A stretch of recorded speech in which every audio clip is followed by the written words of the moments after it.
إن الحمد لله نحمده ونستعينه ونستغفره ونعوذ بالله من شرور أنفسنا ومن سيئات أعمالنا من يهده الله فلا مضل له ومن يضلل فلا هادي له وأشهد أن لا إله إلا الله وحده لا شريك له وأشهد أن محمدا عبده ورسوله يا أيها الذين آمنوا اتقوا الله حق تقاته ولا تموتن إلا وأنتم مسلمون يا أيها الناس اتقوا ربكم الذي خلقكم من نفس واحدة وخلق منها زوجها وبث منهما رجالا كثيرا ونساء واتقوا الله الذي تساءلون به والأرحام إن الله كان عليكم رقيبا يا أيها الذين آمنوا اتقوا الله وقولوا قولا سديدا يصلح لكم أعمالكم ويغفر لكم ذنوبكم ومن يطع الله ورسوله فقد فاز فوزا عظيما أما بعد فإن خير الحديث كتاب الله وخير الهدي هدي محمد صلى الله عليه وسلم وشر الأمور محدثاتها وكل محدثة بدعة وكل بدعة ضلالة الضلالة في النار أعوذ بالله من الشيطان الرجيم بسم الله الرحمن الرحيم فلما آسفونا انتقمنا منهم فأغرقناهم أجمعين فجعلناهم سلفا ومثلا للآخرين. حضرات علماء کرام، محترم بزرگوں، نوجوان بھائیوں، پیارے بچوں، پردہ نشین ماں اور بہنوں،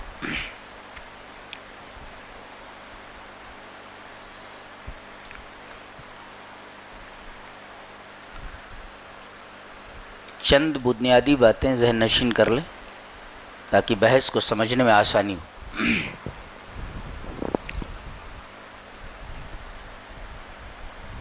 پہلی چیز جو سمجھنے کی ہے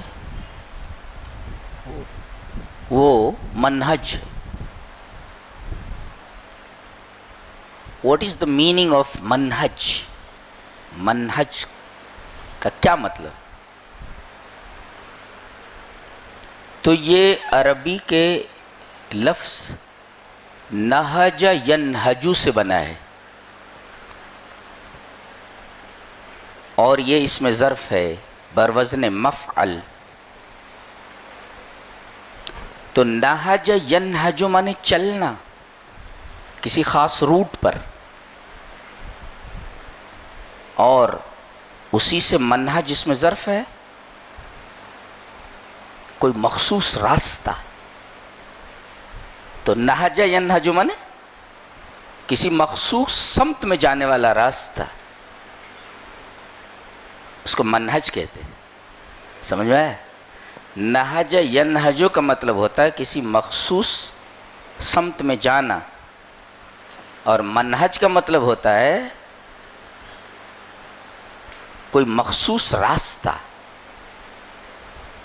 خلاصہ یہ کہ منہج مانے راستہ جس پر چلا جائے، وہی راستہ، یا کوئی اسپیشل وہی مخصوص راستہ. یہ تو منہج کا معنی ہے راستہ.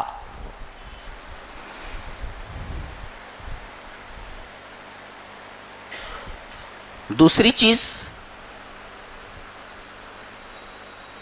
لفظ سلف ہے. سلف کا معنی کیا ہے؟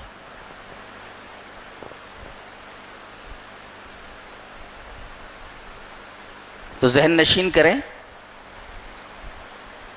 کہ سلف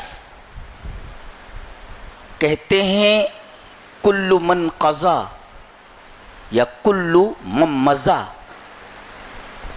جو چیز ختم ہو گئی، جو لوگ ختم ہو گئے، جو لوگ چلے گئے. کل من قضا، جو چلا گیا، جو ختم ہو گیا. یا کل من مضى، جو گزر گیا، تو جو گزر گیا اسے سلف کہتے ہیں۔ اب یہ آیت کریمہ دیکھیے، اس میں یہی لغوی معنی بیان کیا گیا ہے، گزرے ہوئے لوگ۔ اس وجہ سے کہتے ہیں الایام السالفہ، اے الایام الماضیہ۔ الایام السالفہ کا مطلب گزرے ہوئے ایام، گزرے ہوئے دن۔ اس کا مطلب سالفہ کا مطلب ہوتا ہے ماضیہ، گزرنے والا، جو گزر گیا وہ سلف۔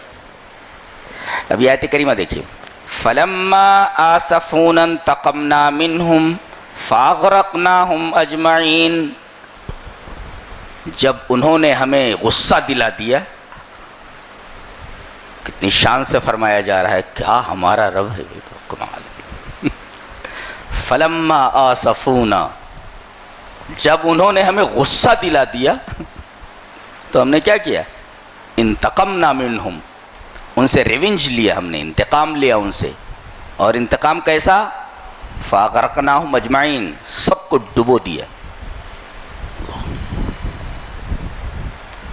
تو اللہ کو ناراض کیا،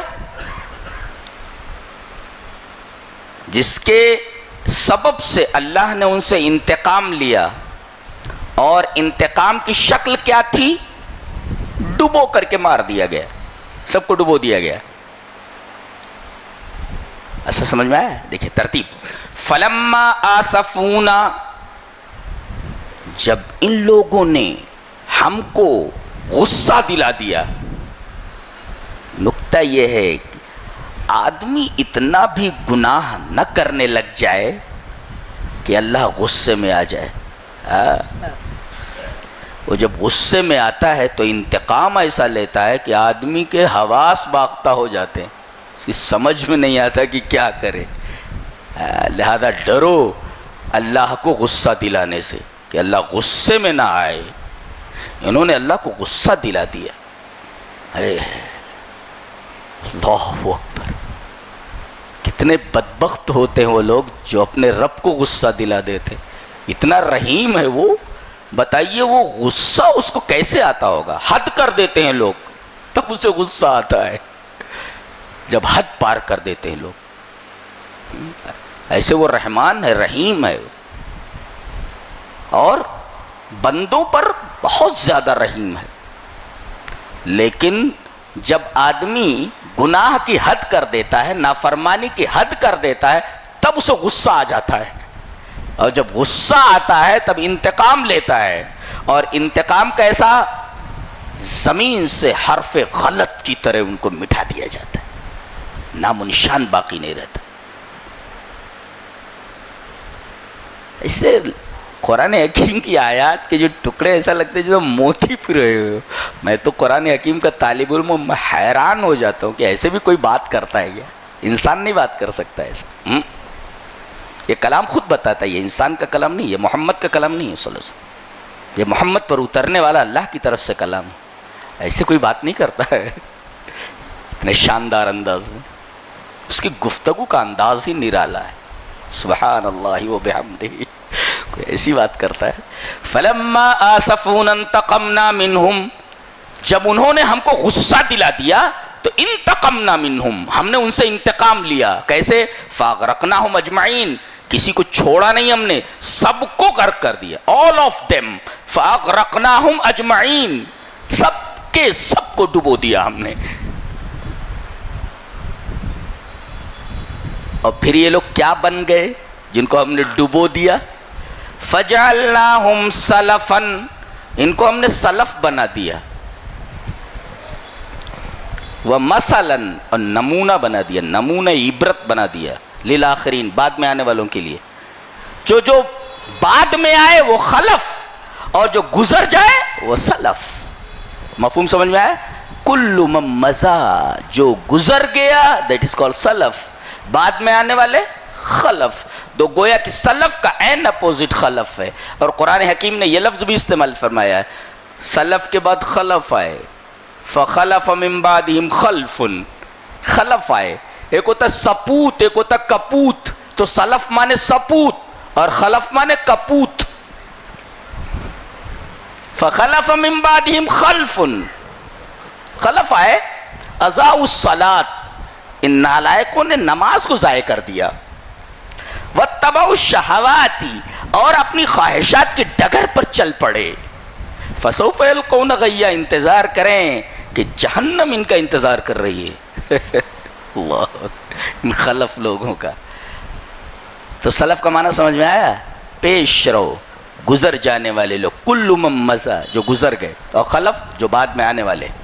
فجعلناہم سلفا ومثلا للآخرین، ہم نے ان کو بعد میں آنے والوں کے لیے، یہ جو گزر گئے ان کو پیشرو بنا دیا، مثل، نمونہ عبرت بنا دیا کہ دیکھو ایسی حرکتیں نہ کرنا جو یہ گزرے ہوئے لوگ کر چکے ہیں، نہیں تو تمہارے اندر کوئی سرخاب کا پر نہیں لگا ہوا ہے، تمہارے ساتھ بھی وہی کچھ ہونے والا ہے جو ان کے ساتھ ہو چکا ہے، لہذا ہوشیار باش، خبردار، بی کیئرفل۔ فلما آسفونا انتقمنا منهم فاغرقناهم اجمعین فجعلناهم سلفا ومثلا للآخرین۔ دل دہلانے کے لیے کافی ہیں دونوں آیتیں۔ نتیجہ کیا نکلا؟ اللہ کو غصہ مت دلاؤ، نہ تم کو سلف بنا دیا جائے گا بعد میں آنے والوں کے لیے، خلف کے لیے سلف بنا دیے جاؤ گے۔ تو سلف کا لغوی معنی کیا ہوا ڈکشنری میں؟ پیش رو، کل من مضی، جو گزر گئے۔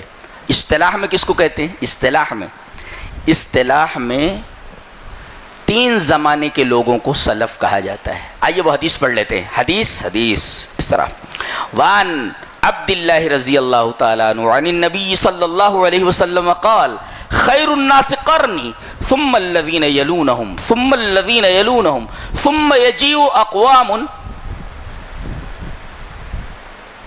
تسبق شہادت احدہم یمینہ ویمینہ شہادتہ قال ابراہیم وکانوا یضربوننا علی الشہادت والعہد، رواہ البخاری فی کتاب الشہادات۔ امام بخاری رحمہ اللہ بخاری شریف کتاب الشہادات میں جہاں گواہیوں کا چیپٹر ہے وہاں یہ حدیث لائے ہیں، اور راوی حضرت عبداللہ ابن مسعود ہے۔ جب خالی عبداللہ بولا جائے، روایت میں ان عبداللہ خالی ہو، آگے کچھ نہ ہو، تو عبداللہ نام کے تو بہت ہیں، لیکن خالی عبداللہ جب بولا جائے تو عبداللہ ابن مسعود مراد ہوتے ہیں، تو گویا کہ اس روایت کے راوی حضرت عبداللہ ابن مسعود ہے۔ آیا سمجھ میں؟ جی۔ عبداللہ ابن مسعود کیا فرما رہے کہ نبی اکرم صلی اللہ علیہ وسلم فرماتے ہیں، آپ سے روایت ہے، کیا؟ خیر الناس قرنی، سب سے بہترین زمانہ۔ خیر جانتے کیا ہوتا ہے؟ بچے انگلش پڑھتے ہیں نا، ایک ہوتا ہے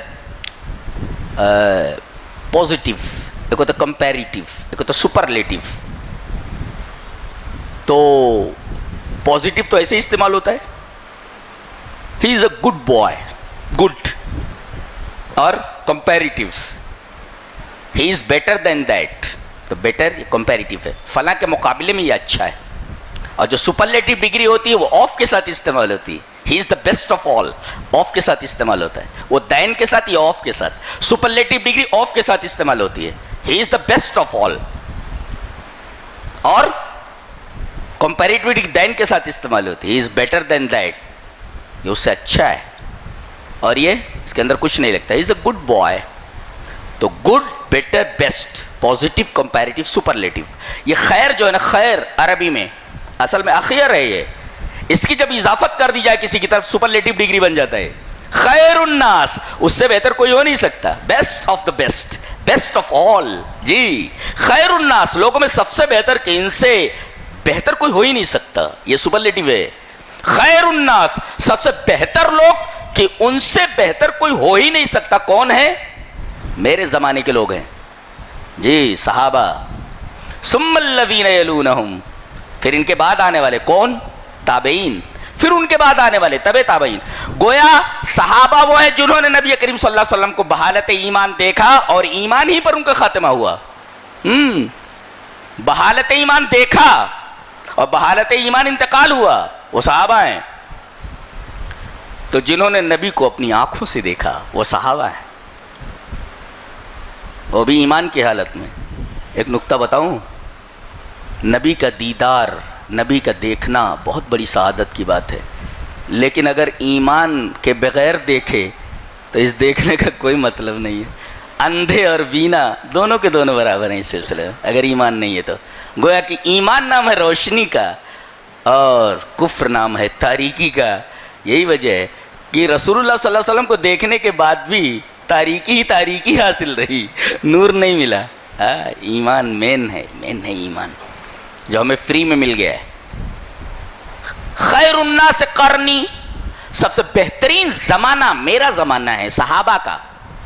صحابہ وہ ہیں جنہوں نے نبی کریم صلی اللہ علیہ وسلم کا دیدار کیا, دیکھا اپنی آنکھوں سے, وحی اترتے ہوئے دیکھی, قرآن کو اترتے ہوئے دیکھا, جبرائیل کو دیکھا انسانی شکل میں. ایک صحابی حارثہ ابن نعمان, وہ نبی کریم صلی اللہ علیہ وسلم سے ملنے گئے تو دیکھا کہ باب جبریل جس کو بولتے ہیں ابھی, تو وہاں ایک آدمی نبی کریم صلی اللہ علیہ وسلم کے ساتھ کھڑا ہوا ہے. 10 منٹ ہو گیا, 20 منٹ ہو گیا, یہ انتظار کر رہے ہیں کہ وہ آدمی ہٹے تو میں نبی کریم صلی اللہ علیہ وسلم سے ملوں. خامخواہ 2 آدمی بات کر رہے ہیں تو میں کیوں جا کر کے ڈسٹرب کروں. کہتے ہیں کھڑے کھڑے میں تھک گیا, چلا گیا. وہ آدمی نہ تو نبی سے بیٹھنے کے لیے بول رہا ہے اور نہ خود بیٹھ رہا ہے کہ بیٹھ جائے تو نبی بھی بیٹھ جائے. بعد میں نبی کریم صلی اللہ علیہ وسلم ان سے ملے, حارثہ ابن نعمان سے, کہا کہ میں نے تمہیں دیکھ لیا تھا, تھوڑی دیر کھڑے رہے, اس کے بعد بھاگ گئے تھے. بولے اللہ کے رسول پہلے یہ بتائیے وہ آدمی کون تھا جو آپ کو بیٹھنے نہیں دے رہا تھا اور نہ خود بیٹھ رہا تھا؟ مجھے آپ کی تکلیف دیکھی نہیں جا رہی تھی. تو آپ مسکرائے, فرما رہے وہ انسان نہیں تھا, وہ جبریل تھا, وہ فرشتہ تھا. اور مجھ سے پڑوسیوں کے بارے میں بڑی نصیحت کر رہا تھا, مجھے تو ڈر ہو رہا تھا کہیں پڑوسیوں کے حقوق وراثت میں نہ رکھ دیے جائیں. وہ بتا رہے وہ جبریل ہے, وہ جبریل تھے, وہ انسانی شکل میں تھے جن کو تم نے دیکھا. یہ ہیں صحابہ جنہوں نے فرشتوں کو دیکھا انسانی شکل میں. معمولی بات ہے یہ, نبی کو دیکھا, نبی کے اوپر اترتی ہوئی وحی کو دیکھا. اللہ اکبر. معلوم ہو گیا یہ سب سے بہتر لوگ ہیں, ان سے بہتر ہونے کا تصور ہی نہیں کیا جا سکتا. اللہ نے فرمایا یہ کتنے بہتر ہیں معلوم ہے, فَإِنْ آمَنُوا بِمِثْلِ مَا آمَنْتُمْ بِهِ فَقَدْ اهْتَدَوْا. ان کا ایمان ہدایت کا معیار مطلق ہے. اگر تمہیں ایمان چاہیے اور ہمیں جو ایمان مطلوب ہے وہ یہی ہے, میرے نبی کے صحابہ کا جو ایمان ہے, ایسا ایمان اگر تمہارے پاس ہے تو ہدایت یاب ہو. اللہ اکبر. گویا کہ صحابہ کے ایمان کو ہدایت کا معیار مطلق قرار دیا گیا کہ معیار کیا, کسوٹی کیا ہے ہدایت کی. بولے ایمان, کس کا ایمان؟ صحابہ کا ایمان. ایسا ایمان ہو تو وہ ایمان ہمیں مطلوب ہے. فَإِنْ آمَنُوا بِمِثْلِ مَا آمَنْتُمْ بِهِ فَقَدْ اهْتَدَوْا. اور جن کا ایمان ہدایت کا معیار مطلق ہو اس سے اچھا کون ہو سکتا ہے؟ اس حدیث میں وہی بات فرمائی گی, سب سے اچھے یہی لوگ ہیں میرے صحابہ. خیر الناس قرنی, سب سے بہتر لوگ میرے زمانے کے لوگ ہیں صحابہ. پھر ثم الذین یلونہم, پھر وہ لوگ ہیں جنہوں نے میرے صحابہ کو دیکھا, مجھے نہیں دیکھا لیکن میرے صحابہ کو دیکھا. اور میرے صحابہ ایسے ہیں کہ ان کو دیکھنے والے بھی ان کے بعد سب سے بہتر ہیں. اللہ. اور پھر یہ تابعین جنہوں نے صحابہ کو دیکھا, یہ اتنے معتبر ہیں, اتنے اچھے ہیں کہ ان کو جنہوں نے دیکھا ان کے بعد وہ سب سے بہتر ہے. گویا کہ اہل القرون الثلاثہ المفضلہ, سب سے بہترین 3 دور کے لوگ جو ہیں وہ سب سے بہتر لوگ ہیں. اہل القرون الثلاثہ المفضلہ, سب سے بہتر لوگ یہ 3 لوگ ہیں. سب سے بہتر کون ان تینوں میں؟ صحابہ کرام, اس کے بعد تابعین, اس کے بعد تبع تابعین. خیر الناس قرنی ثم الذین یلونہم ثم الذین یلونہم. صحابہ, تابعین, تبع تابعین. صحابہ جنہوں نے نبی کو دیکھا, تابعین جنہوں نے صحابہ کو دیکھا, تبع تابعین جنہوں نے تابعین کو دیکھا. نبی کریم صلی اللہ علیہ وسلم نے ان 3 زمانے کے لوگوں کو سب سے بہتر قرار دیا ہے. پھر آپ نے فرمایا ثم یجیء اقوام تسبق شہادت احدہم یمینہ و یمینہ شہادتہ. کہتے ہیں کہ ان کے بعد کچھ لوگ ایسے آئیں گے کہ جو گواہی پہلے دیں گے یا گواہی سے پہلے قسم کھائیں گے اور قسم سے پہلے گواہی دیں گے. کوئی معاملہ آ جائے تو فوراً قسم کھا لیں گے. کوئی ان کو بلائے نہ بلائے گواہی دینے چلے جائیں گے. یعنی اس کا مطلب یہ ہوا گواہی کی اور قسم کی ان کے ہاں کوئی اہمیت نہیں ہے. قسم بھی ایسے کھا لیتے ہیں اور گواہی بھی ایسے دے دیتے ہیں. ایک مولوی نے تو ابھی اپنا اسٹینڈ، اپنا موقف مضبوط کرنے کے لیے ایسا کہا کہ اگر یہ باتیں جو کہی گئی ہیں ان میں سے ایک بات بھی جھوٹ ہو تو میری موت کفر کے اوپر ہو. ایسا بولتا ہے، جبکہ ایک بات بھی صحیح نہیں ہے. اسی وجہ سے مالکیہ نے کہا کہ جو آدمی گواہی کے ساتھ قسم کھاتا ہے اس کی گواہی رد کر دی جائے. کہ گواہی تو دے ہی رہا ہے نا، اب گواہی کے ساتھ قسم کھا رہا ہے، یحلفون مع الشہادہ، گواہی کے ساتھ قسم کھا رہا ہے. تو جو آدمی گواہی کے ساتھ قسم کھائے، گواہی تو دے رہا ہے نا، اب گواہی دے رہا ہے، شہادت دے رہا ہے، اس کے ساتھ قسم کھائے، مالکیہ کہتے ہیں اس کی گواہی رد کر دی جائے. یہ گواہی کے ساتھ قسم کھا رہا ہے. اور کبھی کبھی قسم سے گواہی سے پہلے قسم کھا لیتا ہے. تو ایسے کچھ لوگ آئیں گے، یہ خلف لوگ ہیں. ابراہیم کہتے ہیں کہ ہمارے بزرگ ہمیں دو چیزوں پر پٹائی کرتے تھے، دو چیزوں پر مارتے تھے. کیا؟ علی الشہادۃ والعہد. ایک تو گواہی دینے پر، خواہ گواہی دینے چلا گیا. یہ جھوٹے گواہ کتنے رہتے ہیں، گواہی دینے چلے جا رہے، اس پر ہمیں مارتے تھے. والعہد، اور خواہ بیکار قسم کا عہد و پیمان کرنے کے لیے، کوئی وعدہ وعید کرنے کے لیے ہم کو مارتے تھے کہ خواہ کا وعدہ وعید مت کرو، عہد و پیمان مت کرو، اور ایسے گواہی دیتے مت پھرو. یہ حدیث بتا رہی ہے کہ تین دور کے لوگ سب سے بہترین لوگ ہیں، صحابہ، تابعین اور تبع تابعین. انہی کو سلف کہا جاتا ہے. جی، یہ حقیقی سلف ہیں. اور بعد میں آنے والے لوگ کل من صار علی نہجہم، جو بھی ان کے طریقے پر چلا، فی العقیدۃ والاقوال والاعمال، عقیدے میں، اقوال میں، اعمال میں، جو بھی ان کے راستے پر چلا. وہ میں نے بتایا راستہ، انہوں نے جو منہج اختیار کیا وہ انہی لوگوں کا منہج تھا، وہ بھی سلف ہیں. گویا کہ حقیقی سلف کون ہے؟ یہ تینوں. اور وہ لوگ بھی سلف ہیں جو عقیدے اور اعمال اور اقوال میں ان تینوں کے راستے پر چلے. تو کلو من سار علی نہجہم، جو ان تینوں کے راستے پر چلا، ان تینوں کا منہج اختیار کیا، وہ بھی سلف ہے. اور جو ان کے منہج سے ہٹ گیا وہ خلف ہے. یہ ہے سلف اور یہ ہے خلف. تو سلف کون؟ یہ تین. اور سلف کون؟ ان کے راستے پر چلنے والے. تو گویا کہ یوں کر لو تقسیم کہ سلف بے اعتباری زمان اور سلف بے اعتباری المعتقد. زمانے کے اعتبار سے سلف اور اعتقاد کے اعتبار سے سلف. تو زمانے کے اعتبار سے سلف یہ تین کون؟ جن کو اس حدیث میں بیان کیا گیا ہے، صحابہ، تابعین اور تبع تابعین. اور بے اعتبار المعتقد، اعتقاد کے اعتبار سے، جو اعتقاد کے اعتبار سے ان کے اوپر چلے، ان کے راستے پر چلے، وہ بھی سلف ہی ہیں. تو صحابہ، تابعین، تبع تابعین، یہ سلف. اور جو لوگ ان کے راستے پر چلے، عقیدہ وہی جو ان تینوں کا تھا، اقوال وہی جو ان کے تینوں کے، اعمال وہی جو ان تینوں کے تھے، وہ بھی سلف ہی ہیں. اور ان کے راستے سے جو ہٹا وہ خلف. سمجھ میں آ گیا؟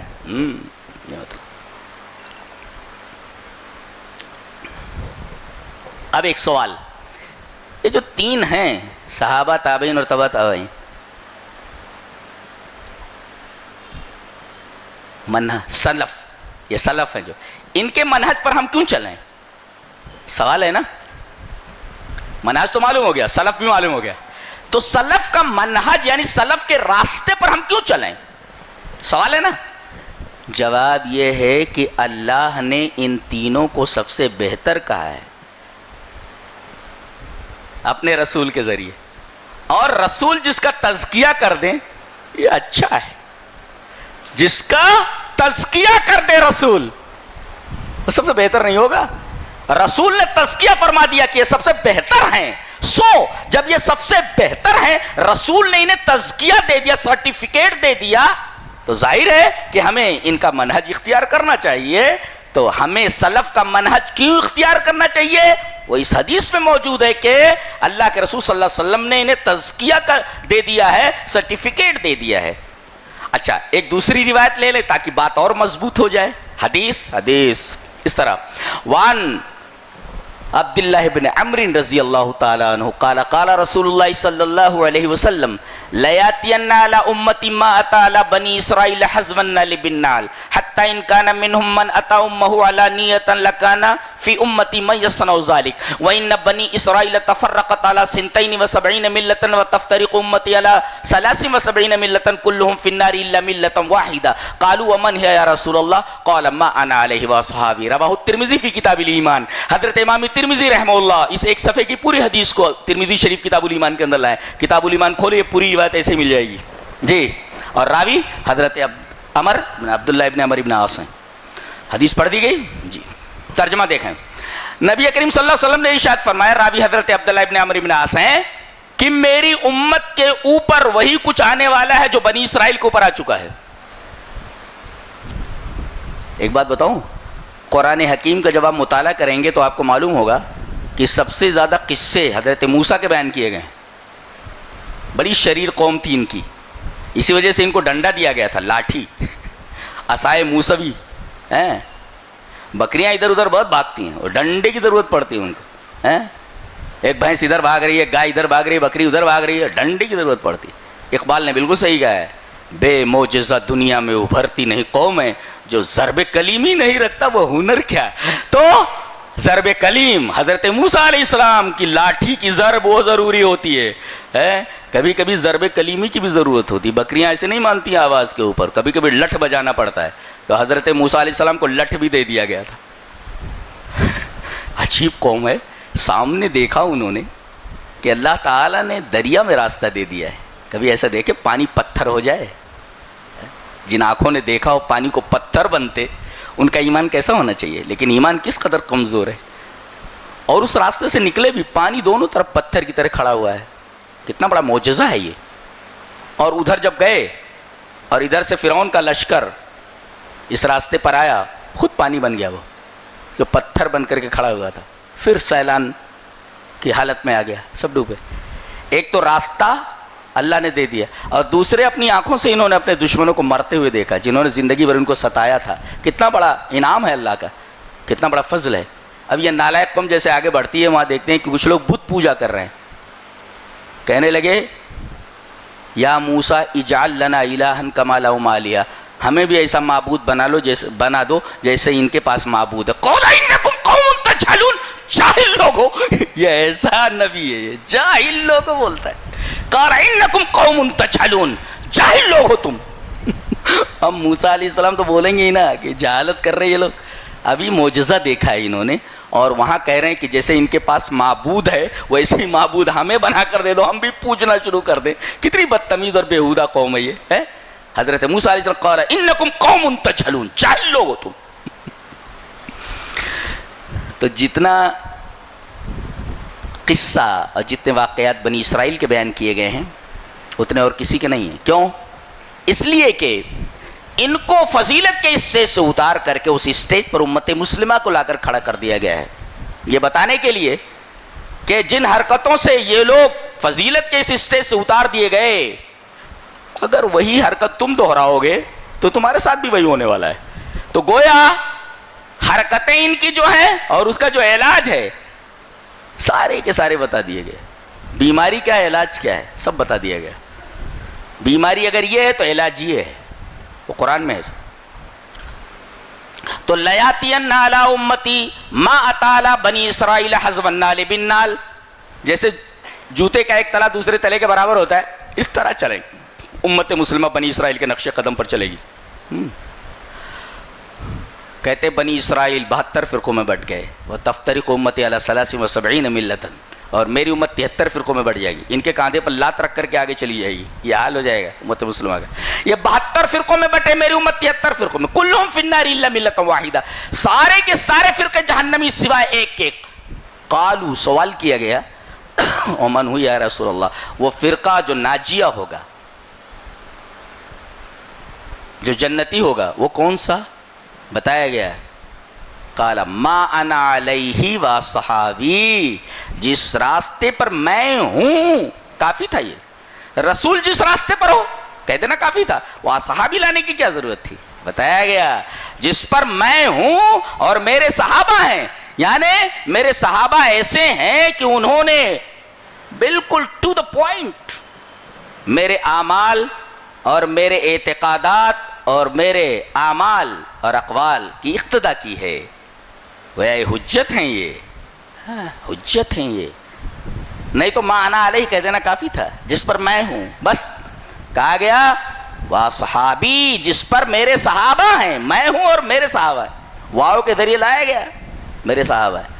پتہ چلا کہ صحابہ کرام رضوان اللہ تعالی علیہ اجمعین کو اپنے راستے پر کہنا یہ بہت بڑی بات ہے، اور یہ ان کے اعمال کے حجیت کی دلیل ہے۔ سرٹیفکیٹ دے دیا گیا کہ حجت ہیں یہ۔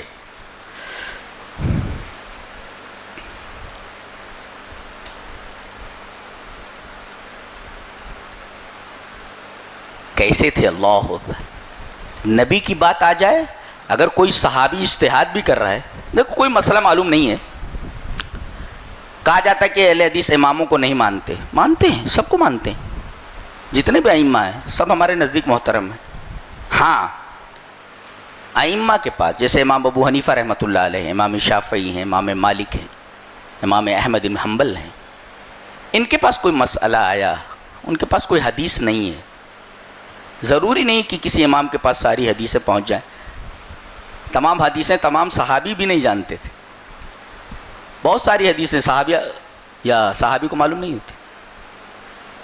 اب وہ مسئلہ آیا امام کے پاس حدیث نہیں ہے، انہوں نے اجتہاد کر کے مسئلہ بتا دیا کہ یہ مسئلہ ہے، مسئلے کا جواب یہ ہے۔ اب اگر مسئلہ صحیح ہے تو 2 اجر ہے، اور مسئلہ غلط ہے تو 1 اجر ہے۔ دیکھیے دونوں صورتوں میں وہ اجر کے مستحق ہیں، تو ہم ان کو برا بھلا کیوں بولیں گے؟ چلیے یہ بات کہاں ہے، حدیث سے پروف کر لیتے ہیں۔ حدیث اس طرح، وعن عبداللہ ابن عمرو بن العاص رضی اللہ تعالی عنہ قال قال رسول اللہ صلی اللہ علیہ وسلم اذا حکم الحاکم فاجتہد فاصاب فلہ اجران واذا حکم فاجتہد فاخطا فلہ اجر واحد، رواہ ابن ماجہ فی کتاب الاحکام، امام ابن ماجہ اس حدیث کو کتاب الاحکام ابن ماجہ کے اندر لائے، راوی حضرت عبداللہ ابن عمرو بن العاص ہے۔ حضرت عبداللہ ابن عمرو کہتے ہیں کہ کسی کے پاس کوئی مسئلہ آیا، نبی کریم صلی اللہ علیہ وسلم نے فرمایا، اور وہ اجتہاد کرتا ہے، حدیث معلوم نہیں، قرآن سے استنباط نہیں کر پا رہا ہے، وہ مسئلے کا حل نہیں ڈھونڈ پا رہا ہے، اب قیاس کر رہا ہے، وہ فیصلہ کر رہا ہے، اجتہاد کرتا ہے، وہ فاصاب، اجتہاد صحیح ہو گیا، فلہو اجران، تو اس کو 2 اجر ملنے والے، اور اگر آدمی نے اجتہاد کیا اور اجتہاد غلط ہے فلہو اجر واحد، تو اس کو 1 اجر ملنے ہی والا۔ تو تمام ائمہ ہمارے نزدیک معتبر اور محترم ہے، اس لیے کہ انہوں نے جان بوجھ کر کے کوئی غلط مسئلہ نہیں بتایا، اجتہاد کیا، اجتہاد اگر صحیح ہو گیا تو 2 اجر، اجتہاد غلط ہو گیا تو 1 اجر۔ یہی حال صحابہ کا بھی ہے، صحابہ کو اگر کوئی حدیث نہیں ملی اور انہوں نے اجتہاد کیا اور دوسرے صحابی نے ٹوک دیا تو فوراً انہوں نے اس سے رجوع کر لیا کہ میں نے غلط مسئلہ بیان کیا تھا، مجھے معلوم نہیں تھا۔ چلیے ایک حدیث پڑھ لیتے، بہت اچھی سی ہے، بہت غور سے سنیے ہیں، بہت زبردست مسائل ہیں اس حدیث میں۔ پہلے وہ حدیث پڑھتے ہیں حدثنا سے، شروع سے۔ حدثنا آدم حدثنا شعبۃ حدثنا ابو قیس سمعت حذیل بن شرحبیل قال سئل ابو موسیٰ رضی اللہ تعالی عنہ عن بنت وابنت ابن واخت فقال للبنت النصف وللاخت النصف وات ابن مسعود فسيتابعني فسئل ابن مسعود واخبر بقول ابي موسى فقال لقد ظللت اذا وما انا من المهتدين اقضي فيها بما قضى رسول الله صلى الله عليه وسلم للابنة النصف ولابنة ابن السدس تكملة الثلثين وما بقي فللأخت فأتينا أبا موسى رضي الله تعالى عنه فأخبرناه بقول ابن مسعود رضی اللہ تعالیٰ عنہ فقال لا تسألونی ما دام هذا الحبر فیکم، رواہ البخاری فی کتاب الفرائض۔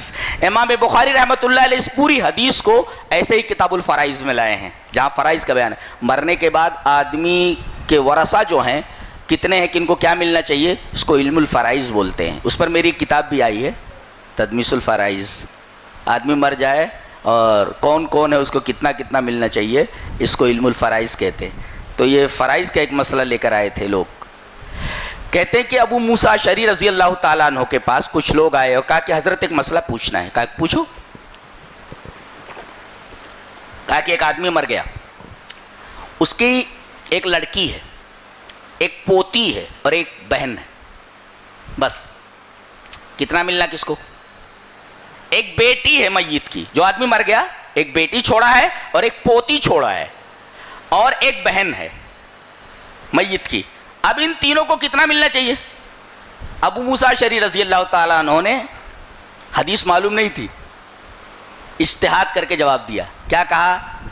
بیٹی کو آدھا ملے گا اور بہن کو آدھا ملے گا اور پوتی کو کچھ نہیں ملے گا۔ یہ فیصلہ کر دیا، بہن کو آدھا اور بیٹی کو آدھا، پوتی کو کچھ نہیں ملے گا۔ مسئلے میں ڈاؤٹ تھا ان کو۔ کہا وات ابن مسعود فسیطابونی، ابن مسعود کے پاس جا کر کے پوچھ لو، فسیطابن ایوافقنی فی قولی، میری بات بولیں گے وہ، جو میں نے فیصلہ کیا ہے، جو میں نے جواب دیا۔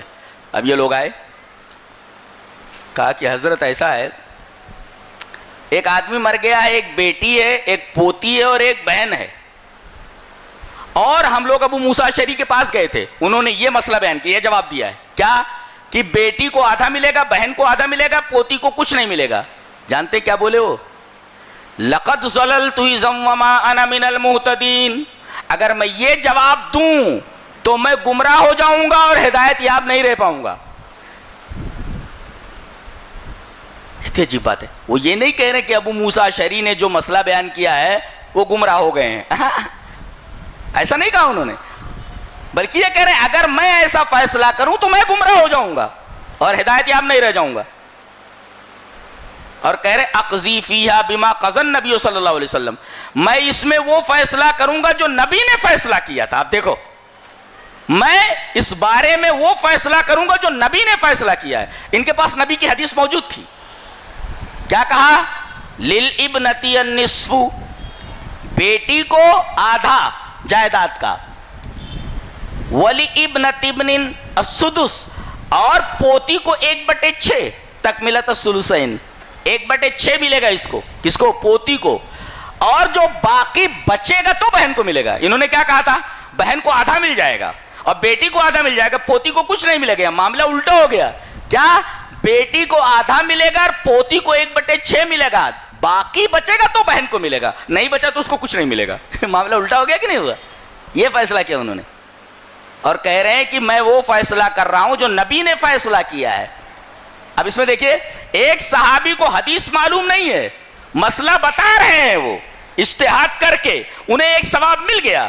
دوسرے صحابی کے پاس یہ مسئلہ آتا ہے، حدیث ان کے پاس موجود ہے، وہ کہہ رہے ہیں میں نبی کے فیصلے کی وجہ سے فیصلہ کر رہا ہوں۔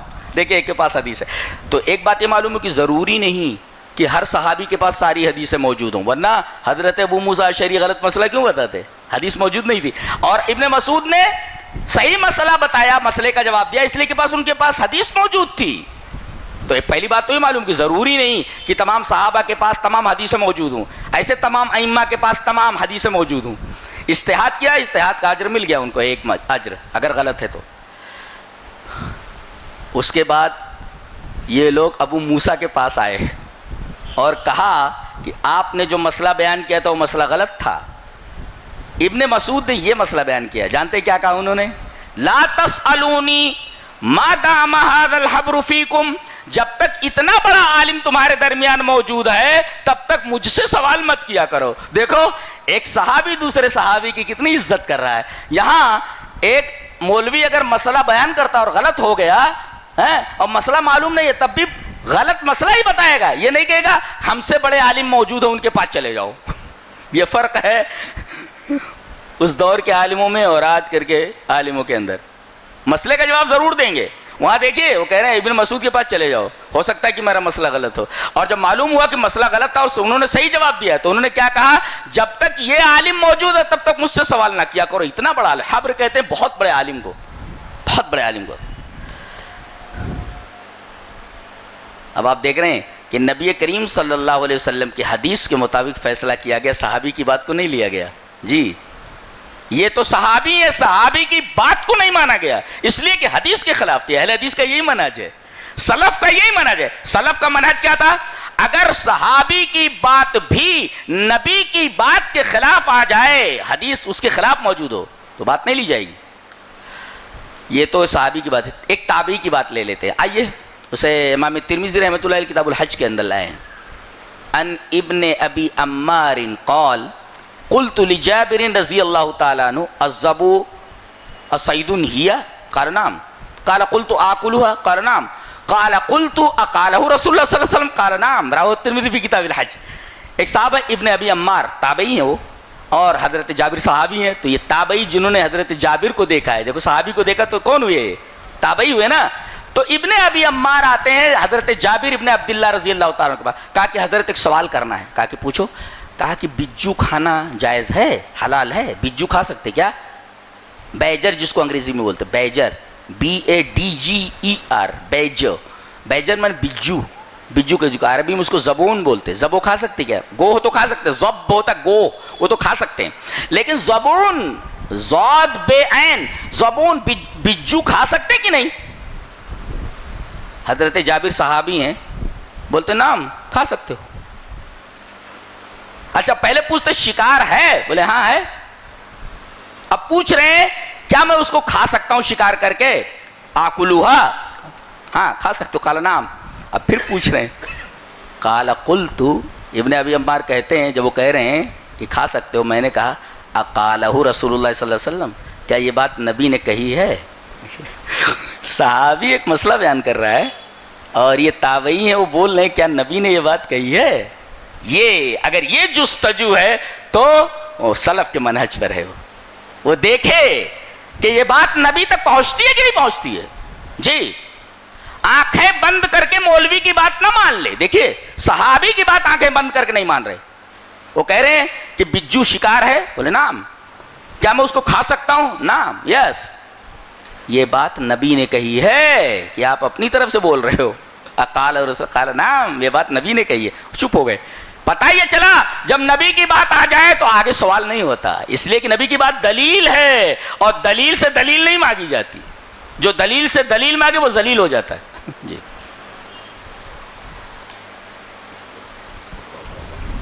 یہ ہمارا منہج ہونا چاہیے، یہ منہج سلف. صحابہ ہمارے سلف ہیں، تابعین ہمارے سلف ہیں. دیکھو صحابی سے پوچھ رہے ہیں یہ بات نبی نے کہی ہے، آنکھیں بند کر کے کوئی بات نہ مانی جائے. دلیل دلیل یہ حدیث پاک. وعن عدی بن حاتم رضی اللہ تعالیٰ عنہ قال اتيت النبي صلى الله عليه وسلم وفي عنقي صليب من ذهب فقال يا عدي اطرح عنك هذا الوثن وسمعته يقرأ في سورة براءة اتخذوا احبارهم ورهبانهم اربابا من دون الله قال اما انهم لم يكونوا يعبدونهم ولكنهم كانوا اذا احلوا لهم شيئا استحلوه واذا حرموا عليهم شيئا حرموا. رواه الترمذي في كتاب تفسير القرآن. امام ترمذی رحمہ اللہ کتاب و تفسیر القرآن، جہاں انہوں نے تفسیر قرآن کا چیپٹر باندھا ہے، وہاں یہ روایت موجود ہے حضرت عدی بن حاتم سے. یہ حاتم تائی کے بیٹے ہیں، عیسائی تھے، یہ مسلمان ہوئے. کہتے ہیں کہ میں نبی کریم صلی اللہ علیہ وسلم کے پاس آیا، میں اس وقت اسلام نہیں لایا تھا، اور میرے گلے میں صلیب تھا. وہ کراس ہوتا ہے نا، کراس، وہ سونے کا کراس تھا. صلیب من ذہب یعنی کراس میڈ آف گولڈ. صلیب من ذہب یہ لٹکا ہوا تھا اسے. نبی نے سب سے پہلے دیکھ کر یہ کہا یا عدی اطرح عنک ھذا الوثن، اس بت کو اپنے گلے سے نکال پھینک. کوئی گلے میں تعویذ لٹکائے ہوئے، کہاں کا ہے ہوئے؟ فلاں شریف جگہ کا ہے. یا ہاتھ میں کیا باندھے ہو؟ فلاں شریف جگہ کا. یہ ہے مسئلہ دھاگے کا نہیں ہے، مسئلہ صلیب کا نہیں ہے، مسئلہ دھاگے سے جڑے ہوئے عقیدے کا ہے کہ یہ جو ہم نے دھاگا پہن رکھا ہے یہ فلاں بابا صاحب کے مزار کا ہے اور بابا صاحب ہمارا پروٹیکشن کر رہے ہیں. مسئلہ دھاگے کا نہیں ہے. مسئلہ صلیب کا نہیں ہے، مسئلہ اس دھاگے اور صلیب کے ساتھ جڑے ہوئے عقیدے کا ہے. اسی وجہ سے نبی نے کہا یہ بت ہے، یہ بت ہے. کہہ رہے ہیں بت ہے یہ جی. پھر آپ نے وہ آیت کریمہ پڑھی، انہوں نے اپنے پیروں کو اور اپنے علماء کو اللہ کے علاوہ رب بنا لیا ہے. تو حضرت ہدی نے کہا کہ اللہ کے رسول آپ ایسا کیسے کہہ سکتے ہیں؟ ہم نے اپنے درویشوں کو اور اپنے علماء کو رب بنا لیا ہے، ہم کہاں ان کی پوجا کرتے ہیں. تو کہا مسئلہ پوجا کا نہیں ہے. ایک بات بتاؤ، تمہارے علماء جو بات کہتے ہیں، اگر کسی چیز کو حلال کہتے تو چپ چاپ حلال مان لیتے ہو؟ بولے ہاں، دلیل ہم نہیں مانگتے. کسی چیز کو حرام کرتے ہیں تو حرام مان لیتے ہو؟ بولے ہاں مان لیتے ہیں، دلیل نہیں مانگتے. کہا یہی تو رب بنانا ہے، یہی رب بنانا ہے. اس کا مطلب یہ ہوا کہ کوئی بھی مسئلہ کوئی بیان کرے، اگر اس پر قرآن کی، رب کے فرمان کی اور رسول اللہ صلی اللہ علیہ وسلم کی حدیث موجود نہ ہو، ہم اس کو نہیں مان سکتے. یہ منہج سلف ہے، یہ سلف کا منہج ہے. یہ ہمیں وہاں تک پہنچنا ہے، سورس تک، کہاں سے یہ بات آئی ہے.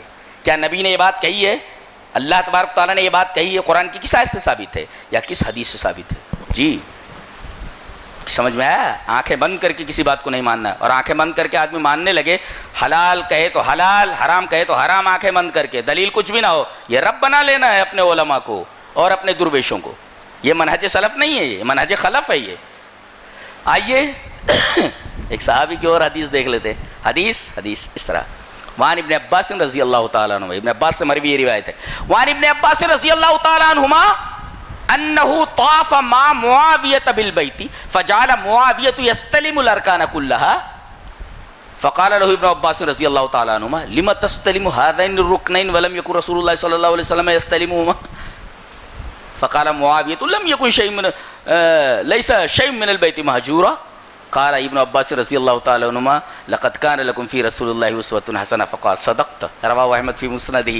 حضرت امام احمد بن حنبل رحمہ اللہ اس حدیث کو مسند احمد میں ایسے ہی لائیں. ہوا ایسا کہ حضرت ابن عباس، حضرت معاویہ رضی اللہ تعالیٰ عنہ وہ گئے ہوئے تھے کعبہ کی طرف. اب وہ طواف کر رہے تھے. کون؟ حضرت معاویہ. تو انہوں نے رکن یمانی کے استلام کے ساتھ ساتھ پیچھے جو ہے دونوں رکنوں کا استلام، رکنین شامیین کا بھی استلام کرنا شروع کر دیا، شامی کا. جب ابن عباس نے دیکھا کہ بھئی رکن یمانی کا استلام کرنا چاہیے، یہ تمام ارکان کا استلام کر رہے ہیں، چھو رہے ہیں اس کو. ابن عباس نے پوچھا لِمَ تَسْتَلِمُ هَذَيْنِ الرُّكْنَيْنِ، ان دو رکنوں کا استلام کیوں کر رہے ہو؟ وَلَمْ يَكُنْ رسول اللہ صلی اللہ علیہ وسلم يَسْتَلِمُهُمَا، رسول اللہ صلی اللہ علیہ وسلم تو ان دو رکنوں کا استلام نہیں کرتے. دیکھو دلیل بھی دے رہے ہو، دلیل دے رہے ہیں کہ رسول اللہ صلی اللہ علیہ وسلم نے استلام نہیں کیا، آپ کیوں کر رہے ہو؟ یہ حدیث کے خلاف ہے. اور دونوں صحابی ہیں اور وہ رسول اللہ صلی اللہ علیہ وسلم کے صالح محترم ہیں اور امت کے ماموں ہیں. حضرت معاویہ رضی اللہ تعالیٰ ان کو بہت بڑا مقام ہے، کاتب وحی ہیں، رسول اللہ صلی اللہ علیہ وسلم کے صالح محترم ہیں، امت کے ماموں ہیں. اور ایک طرف جو مفسر قرآن حضرت عبداللہ ابن عباس رضی اللہ تعالیٰ عنہما ہیں. دونوں صحابی ہیں. ایک صحابی دوسرے صحابی کو پر اعتراض کر رہا ہے اور دلیل دے رہا ہے کہ آپ ایسا کیوں کر رہے ہو جب نبی کریم صلی اللہ علیہ وسلم نے نہیں کیا. تو انہوں نے قیاس پیش کیا، کہا لیس شیء من البیت مہجورا، کعبہ کی کوئی چیز چھوڑنے جیسی نہیں، سب مقدس ہے. اگر کر لیتا ہوں اسلام تو کیا حرج ہے؟ یہی لوگ آج کرتے ہیں، کر لیا جائے تو کیا حرج ہے، کر لیا جائے تو کیا حرج ہے.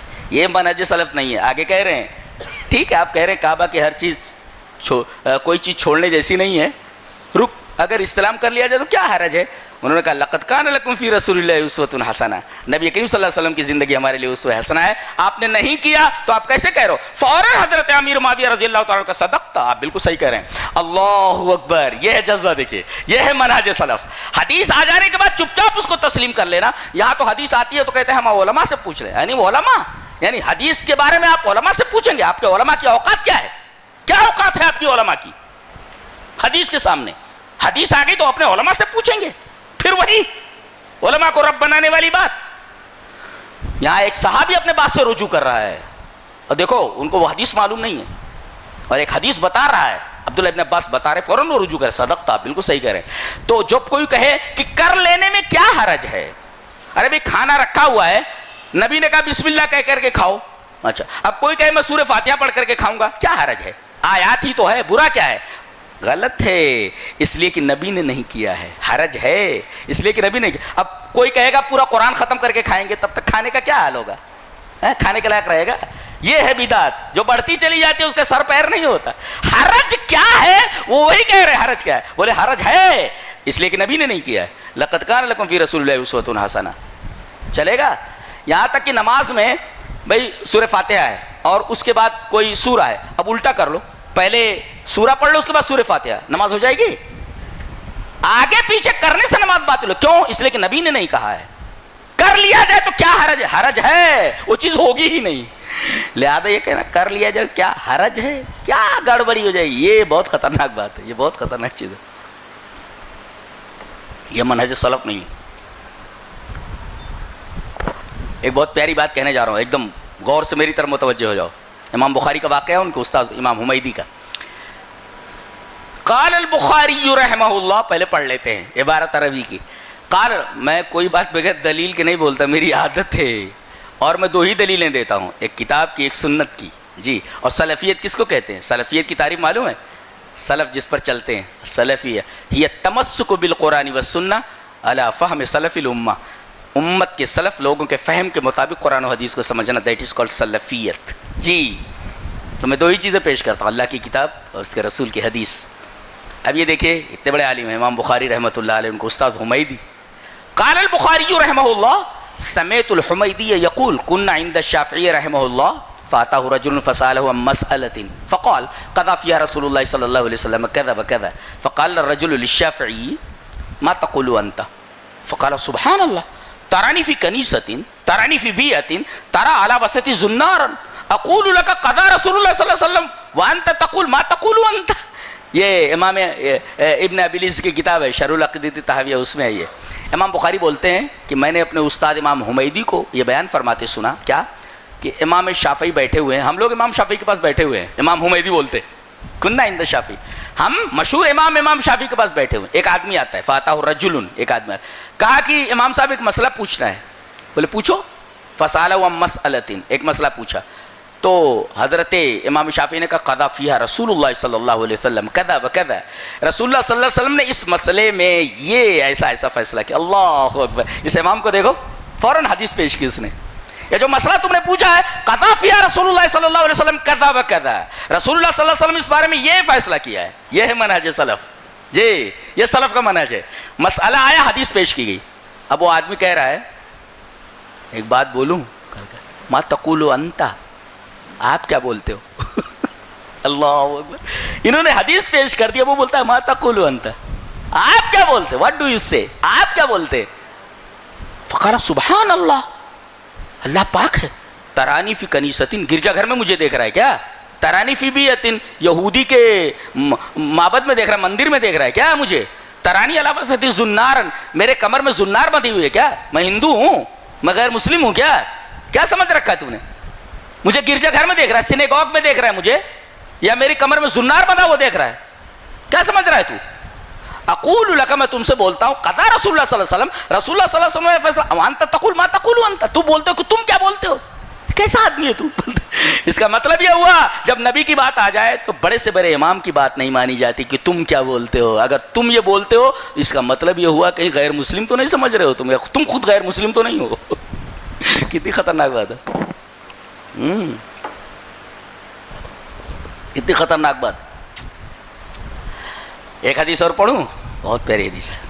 حدیث اس طرح, ہمارے ابن شہاب ان سالم ابن عبد الله حدثه انه سمع رجلا من اهل الشام وهو يسأل عبد الله بن عمر عن التمتع بالعمرة الى الحج فقال عبد الله بن عمر هي حلال فقال الشامي ان اباك قد نهى عنها فقال عبد الله بن عمر ارايت ان كان ابي نهى عنها وصنع رسول الله صلى الله عليه وسلم امر ابي يتبع ام امر رسول الله صلى الله عليه وسلم فقال الرجل بل امر رسول الله صلى الله عليه وسلم فقال لقد صنعها رسول اللہ صلی اللہ علیہ وسلم رواه الترمذی فی کتاب الحج. حضرت امام ترمذی رحمہ اللہ اس حدیث کو ایسے ہی کتاب الحج کے اندر لائے.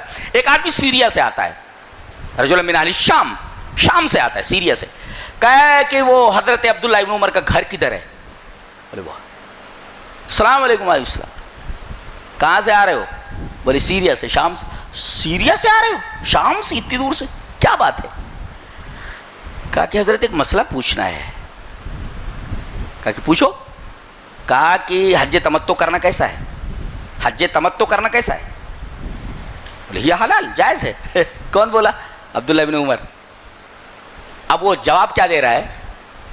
ان اباک قد نہا عنہا, آپ کے ابا حضرت عمر نے منع کیا ہے حج تمتع سے, اور آپ کہہ رہے ہو حلال ہے, اور آپ کے ابا بولتے ہیں کہ آپ کے ابا روکتے تھے. حضرت عبداللہ ابن عمر بگڑ گئے. کہا ارائیت, سن کان کھول کر, ارائیت ان کان ابی نہا عنہا, میرے باپ نے منع کیا ہے, وہ صنعہا رسول اللہ صلی اللہ علیہ وسلم, رسول اللہ صلی اللہ علیہ وسلم کرنے کی اجازت دی ہے. اب بول امر ابی اتبع ام امر رسول اللہ صلی اللہ علیہ وسلم, میرے باپ کی بات مانی جائے گی یا رسول اللہ صلی اللہ علیہ وسلم کی؟ آدمی نے ڈائریکٹ کہا بل امر رسول اللہ صلی اللہ علیہ وسلم, آپ کے ابا کی بات نہیں مانی جائے گی حضرت عمر کی, بل رسول اللہ صلی اللہ علیہ وسلم کی بات میں. کہا لقد صنع رسول اللہ صلی اللہ علیہ وسلم, رسول اللہ صلی اللہ علیہ وسلم نے کیا ہے. جب رسول اللہ صلی اللہ علیہ وسلم نے کیا ہے, کرنے کی اجازت دی ہے, تو میرے باپ کی بات کی کیا حیثیت رہ جاتی ہے بتائیے؟ نبی کی بات کے سامنے عمر ابن خطاب جیسے عظیم الشان صحابی کی بات کو ان کا بیٹا رد کر دے رہا ہے. یہ منہج سلف ہے کہ نبی کریم صلی اللہ علیہ وسلم کی بات آ جائے تو پھر ہمیں کسی امام کی طرف اور کسی شخصیت کی طرف دیکھنے کی ضرورت نہیں ہے, فوراً نبی کریم صلی اللہ علیہ وسلم کی بات کو لے لی جائے. آیت آ جائے تو آیت کو سینے سے لگا لیا جائے. یہ منہج سلف ہے, اور یہی صحابہ کرام کا طریق ہے, تابعین کا طریقہ, تبع تابعین کا طریق ہے. اسی وجہ سے اللہ تبارک و تعالیٰ نے اپنے رسول کے ذریعے بتایا کہ یہ تینوں دور سب سے بہترین دور ہے, خیر کا دور ہے, یہ خیر کا دور ہے. اور کبھی بھی آج جھگڑے جانتے ہیں کیوں ہیں؟ جھگڑے مٹائے جا سکتے ہیں, حل موجود ہے, مٹانا نہیں چاہ رہے نا. پاپی پیٹ کا سوال ہے, پاپی پیٹ کا سوال ہے. جھگڑے ختم ہو جائیں گے تو پھر جھگڑے ارے ایک کو دیکھا میں نے ابھی فیس بک پر, میں نے دیکھا وہ اعلان کر رہا ہے کہ اس مقدس جنازے میں کوئی وہابی شرکت نہ کرے, اگر پکڑ لیا گیا تو خود ذمہ دار ہوگا اس کا. اس مقدس جنازے میں وہابی شرکت نہ کرے. بتائیے کیا چل رہا ہے ایسا؟ اور وہاں بڑے سے بڑا مسئلہ آتا, جھگڑا ہو جاتا, حدیث آ جاتی, سب خاموش ہو جاتے. چلیے ایک حدیث پڑھ لیتے ہیں. حدیث اس طرح, وعن عبداللہ رضی اللہ تعالی عنہ قال لما قبض رسول اللہ صلی اللہ علیہ وسلم قالت الانصار منا امیر ومنکم امیر فاتاهم عمر فقال الستم تعلمون ان رسول اللہ صلی اللہ علیہ وسلم قد امر ابا بکر ان يصلي بالناس فايكم تطيب نفسه ان يتقدم ابا بکر قال نعوذ بالله ان نتقدم ابا بکر رواه النسائی فی کتاب الامامہ. حضرت امام نسائی. حدیث پڑھنا بہت مشکل ہے, یہ اللہ کا بہت بڑا کرم ہے میرے اوپر, اللہ کا بہت بڑا احسان ہے. حدیث یاد کرنا بہت مشکل ہے, کتنا بھی یاد کرو ڈیلیور کرتے وقت بھول جاؤ گے. جی جی جی, قرآن یاد ہو جاتا ہے, حدیث یاد نہیں ہوتی. جی جی, یہ میرے رب کا بہت بڑا فضل ہے. ویسے میں حافظ قرآن ہوں, 12 سال کی عمر میں میں نے حفظ کیا, چھوٹا سا تھا, 6 مہینے میں حفظ کر کے آ گیا تھا میں. جی, پھر اس کے بعد حدیث بھی ایسے یاد ہو جاتی ہے, پتہ نہیں کیوں. اس لیے کہ قرآن ہے, ایک حدیث ہے. مجھے تیسری بات سمجھ میں نہیں آتی, اور نہ سمجھ بہتر ہے. مجھے تیسری بات سمجھنی بھی نہیں ہے. اور یہی منہج سلف ہے. کیا منہج سلف؟ کتاب سنت. تیسرا کوئی فلسفہ یہاں چلتا ولتا نہیں ہے. جی, جو اس ٹریک سے ہٹا, جہمیہ ہو گیا, کرامتہ ہو گیا, اشاعرہ ہو گیا, معتزلہ ہو گیا, سارے کے سارے ٹریک سے ہٹے ہوئے یہ فرقے ہیں, اور سب گمراہ ہیں, ضال اور مضل ہیں. اس لیے کہ سلف کے منہج سے ہٹ گئے, وہ راستہ جو سلف کا تھا اس سے ہٹ گئے. یہ سب کے سب گمراہ ہو گئے, ضال اور مضل. خود گمراہ ہوئے اور دوسروں کو گمراہ کیا انہوں نے. اور اہل حق ائمہ کے لیے آزمائش اور فتنہ بن گئے. بشر مری سے کتنا بڑا بدماش تھا, یہ معتزلی تھا. خلق قرآن کا مسئلہ اٹھا دیا, قرآن مخلوق ہے کہ غیر مخلوق ہے. وہ مخلوق مانتا تھا قرآن کا. امام احمد حنبل یہ بولتے تھے, آتونی شیئا من کتاب اللہ و سنت رسولی حتی اقول, ابھی کتاب و سنت کی دلیل لے آ تو میں کہہ دوں کہ قرآن مخلوق ہے. لا دلیل. فلسفہ یہ کہتا ہے, ارے بولے فلسفہ اور منطق اپنے گھر میں رکھ. آتونی شیئا من کتاب اللہ و سنت رسولی حتی اقول. ابھی امام احمد بن حنبل مار کھا رہے ہیں. بعض مرتبہ ایسا کوڑا لگتا تھا کہ ہاتھی کو لگ جاتا تو ہاتھی چنگھاڑ اٹھتا. اللہ, اتنا ستایا گیا ہے. اور مامون الرشید ہے, ہارون رشید کا بیٹا ہے, اور بہت باجبروت بادشاہ گزرا ہے, بہت بڑا, بہت طاقتور تھا, تاریخ کا بہت حیرت انگیز بادشاہ ہے. یہ ہارون رشید کا بیٹا ہے. قیصر قسطنطنیہ کو خط لکھتا تھا، کیا لکھتا تھا؟ ڈاگ آف روما، اے روم کے کتے بولتا تھا. یہ عظمت تھی ہماری جی. یا کلب الروم، اے روم کے کتے ذرا اپنی اوقات میں رہ، ورنہ فوج بھیجتا ہوں. ہاں ایسی تیسی کر ڈالتی. اتنا بڑا بادشاہ گزرا ہے وہ، بادشاہ برود بادشاہ ہے. روم کے پاس قسطنطنیہ کے بادشاہ کو بولتا تھا یا کلب ڈاگ آف روما، اے روم کے کتے بولتا تھا. یہ عظمت تھی ہماری. ہم کہاں سے کہاں آ گئے ہیں، تو کہاں سے کہاں آ گئے ہیں. یہ بہت بڑا بادشاہ تھا. یہ ہارون رشید کا بیٹا ہے، یہ مامون الرشید اعظم. اب وہ عالم کے چکر میں آ گیا، معتزلی ہو گیا ہے، اور خلق قرآن کے مسئلے میں سب سے آگے تھا. بہت مارا گیا ان کو جیل میں. کن کو؟ امام احمد بن حنبل رحمہ اللہ کو. اور یہ طوس کے اندر تھا. کہا کہ بغداد سے غالباً جہاں یہ تھے، پکڑ کر کے ان کو زنجیروں اور ہتکڑیوں کے ان کو طوس لایا جائے. اللہ، امام احمد بن حنبل زنجیروں میں جکڑ کر پاؤں میں بیڑیاں ڈال کر راستے میں دعا کی انہوں نے، میرے رب تیرے حلم نے، تیری بردباری نے اس ظالم کے اندر یہ جرات پیدا کر دی ہے کہ تیرے اولیاء کے اوپر جرات کر رہا ہے. اللہ بہت حلیم ہے، بڑا بردبار ہے. آدمی کتنے گناہ کرتا ہے، اس کا حلم، اس کی بردباری اس کو نظر انداز کر دیتی. کتنا رحیم ہے میرا رب. تاریکی میں، تنہائی میں، خلوت میں، جلوت میں کتنے گناہ کرتا ہے. اللہ کی بردباری ہے، حلیم ہے، وہ نظر انداز کر دیتا.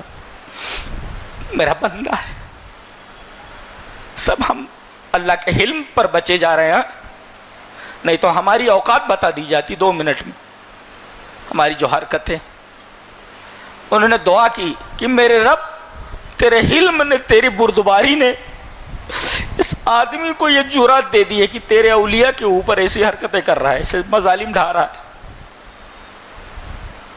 ابھی تھوڑی ہی دور گئے تھے کہ پتہ چلا مر چکا ہے. وہ مامون مر چکا ہے. مامون مر چکا، سارا معاملہ ہی ختم ہو گیا. نہ رہے بانس نہ بجے بانسری. دعائیں قبول ہوتی ہیں، ان کا ایک وقت ہوتا ہے. قبول ہو گئی دعا، مر گیا عمر. امام صاحب ابھی راستے ہی میں مر گیا، خبر آ گئی، گیا دنیا سے، ختم ہو گیا. خلف بن گیا. وہ کیسا سلف؟ برا سلف بن گیا. فجعلناہم سلفا، ہم نے انہیں سلف بنا لیا. آج ان کی بات کہی جا رہی کہ ایک امام کے اوپر کتنے ظلم اٹھائے ہیں اس نے. فجعلناہم سلفا ومثلا للآخرین، کہ ایسی حرکت مت کرنا. کسی کے دل سے اگر بد دعا نکلی تو کہیں تم مر نہ جاؤ، زمین پر سے حرف غلط کی طرح نہ مٹا دیے جاؤ. eradicated from the face of the earth like an erroneous word، تمہیں حرف غلط کی طرح صفحہ ہستی سے مٹانے دیا جائے. اللہ سے محبت کرو گی نہیں؟ اتنا حلیم ہے، اس کے حلم سے ہم لوگ بچے جا رہے ہیں. بردبار ہے کتنا وہ. وہی حقیقی محبت کے لائق ہے. دنیا کی ساری محبتیں کسی کام کی نہیں. جس طرح اللہ کے علاوہ کوئی عبادت کے لائق نہیں. حقیقت یہ ہے کہ سچی محبت کے لائق اس کے علاوہ کوئی نہیں. پالتا ہے ساری چیزیں، ماں کے پیٹ میں پالتا ہے، روزی عطا کرتا ہے، زندگی دیتا ہے، کیا کیا نہیں کرتا. گناہ کرتے ہیں نظر انداز کر دیتا ہے. یہ اس کا حلم ہے، اس کی بردباری ہے. حلیم ہے وہ. سچ مچ پیار کرنے کے لائق ہستی. تو محبت کرو گے نا اللہ سے؟ ارے بولو بھائی، مجھے بہرے میں. ہاں وہی محبت کے لائق، سچی محبت کے لائق میرا رب. اس کا حلم ہمیں کتنی مہلتیں دے رہا ہے، کتنا ڈھیل دے رہا ہے. جی یہ ہمارے سلف تھے اور وہ خلف ہے. دیکھو مٹا دیا گیا سلف کی آہ و بکا کی وجہ سے.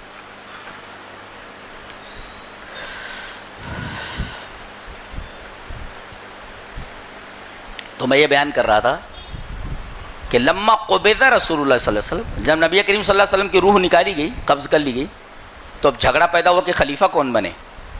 اب تمام جمع ہیں سقیفہ بنی ساعدہ میں، انصار بھی ہے، مہاجرین بھی. طے یہ ہوا کہ ایک امیر انصار میں کا اور ایک امیر مہاجرین میں کا. ایسا اتنے میں حضرت عمر آئے، فاتاہم عمر، حضرت عمر آئے، کہا کہ کیا فیصلہ ہوا؟ بولے ایک امیر مہاجرین میں کا ہو جائے، ایک امیر انصار میں کا، مہاجرین انصار یہی دو ہیے ہیں تو دو امیر ہو جائیں۔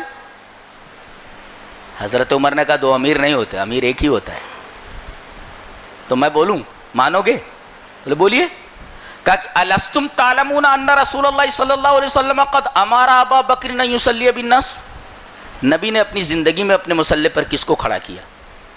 ابو بکر کو نا حکم دیا کہ تم نماز پڑھانے کے لیے کھڑے ہو جاؤ، تو بولو آگے کس کو بڑھایا؟ جب نماز جیسی عبادت کے لیے نبی نے اپنی زندگی میں ابو بکر کو بڑھایا تو کون بڑھنا چاہے گا حضرت ابو بکر سے آگے؟ تمام لوگوں نے کہا نعوذ باللہ ان تقدم ابا بکرین، ہم اللہ کی پناہ چاہتے ہیں کہ ابو بکر سے آگے بڑھنا چاہے ہم۔ اسی پر فیصلہ ہو گیا کہ ابو بکر کو خلیفہ بنا دیا جائے۔ حدیث آئی فوراً، ایک مسئلہ جو بہت بڑا مسئلہ ایشو بننے والا تھا، ایک حدیث کے آ جانے کی وجہ سے مسئلہ حل ہو گیا ہے جی۔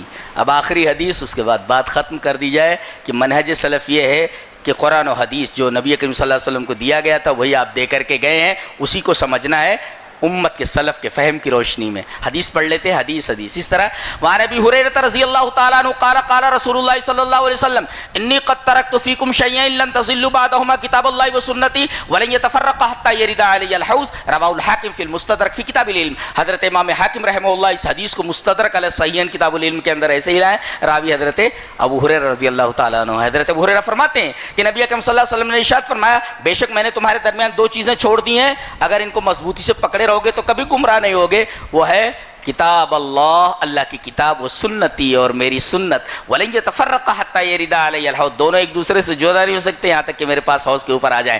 تو گویا کہ نبی کو دو چیزیں دی گئی تھیں، کتاب اور سنت، اور یہی دونوں چیزیں آپ امت کو دے کر کے گئے ہیں۔ آپ نے فرمایا انی قد ترکت فیکم شیئین، دو چیزیں چھوڑ کر جا رہا ہوں، تیسری کوئی چیز نہیں، دو چیزیں چھوڑ کر کے جا رہا ہوں، انہیں کو پکڑے رہو گے تو گمراہ نہیں ہوگے۔ اب یہ دو چیزیں ہمیں ملی ہیں، اب انہی دونوں چیزوں کو ہمیں سمجھنا ہے، کیسے؟ فہم سلف کی روشنی میں، سلف نے جس طرح سمجھا ہے، صحابہ نے جیسا عقیدہ، صحابہ کے اعمال کیسے، اقوال ان کے کیسے، ان کی روشنی میں ہم اس کو جانچیں گے اور اسی پر عمل کریں گے۔ دیٹ از کالڈ منہج سلف۔ اللہ تبارک و تعالی ہمیں توفیق دے کہ ہم سلف کے منہج پر چلیں۔ وآخر دعوانا ان الحمد للہ رب العالمین۔